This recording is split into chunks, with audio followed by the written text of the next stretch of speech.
Face بک اور YouTube اور Instagram اور دیگر سوشل میڈیا کی ویب سائٹ پر یہ دیکھا گیا ہے کہ بہت ساری اسلامی بہنوں نے ان ناموں سے جو ہے آئیڈیاں بنائی ہوتی ہیں، بنت عطار، کنیز عطار، فلاں عطاریہ، فلاں عطاریہ، اور ان کے بہت سارے دیگر فرینڈز بھی بنے ہوتے ہیں۔ تو آیا کہ یہ ایسا کرنا درست ہے اور کیا دعوت اسلامی کے حق میں ہے؟ اعلیٰ حضرت رحمۃ اللہ تعالی علیہ نے فرمایا کہ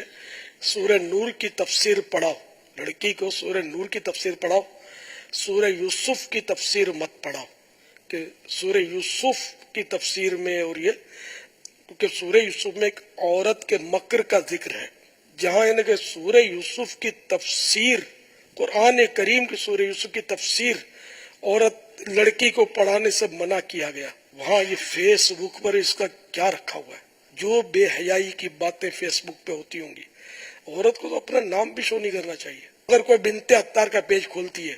اگر یہ شو کرنا چاہتی کہ میں بنت عطار ہوں، تب تو سیدھا سیدھا حرام، کہ جو کسی اور کو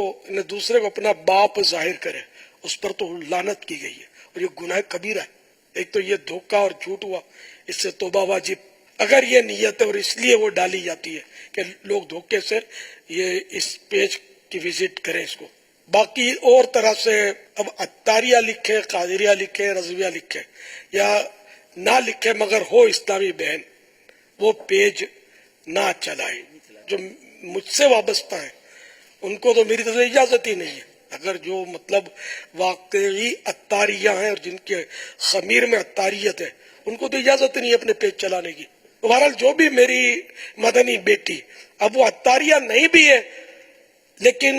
وہ مسلمان ہے اور مجھ سے محبت رکھتی ہے، عقیدت رکھتی ہے، وہ بھی میری مدنی بیٹی ہے۔ یا اللہ، جو بھی میری مدنی بیٹی اپنے پیج سے یہ سارا نظام اپنا واپس لے لے، اس کو، اور جو سوچ رہی ہے کہ میں ایسا کروں وہ اس سے باز رہے، اور جو ہے پہلے سے باز اس سے، ان سب کو بے حساب مغفرت سے مشرف کر دے، اور ان سب کو جنت الفردوس میں بی بی فاطمہ کا پڑوس نصیب فرما، آمین، بجاہ النبی الامین صلی اللہ تعالی علیہ وآلہ وسلم۔ صلو علی الحبیب صلی اللہ تعالی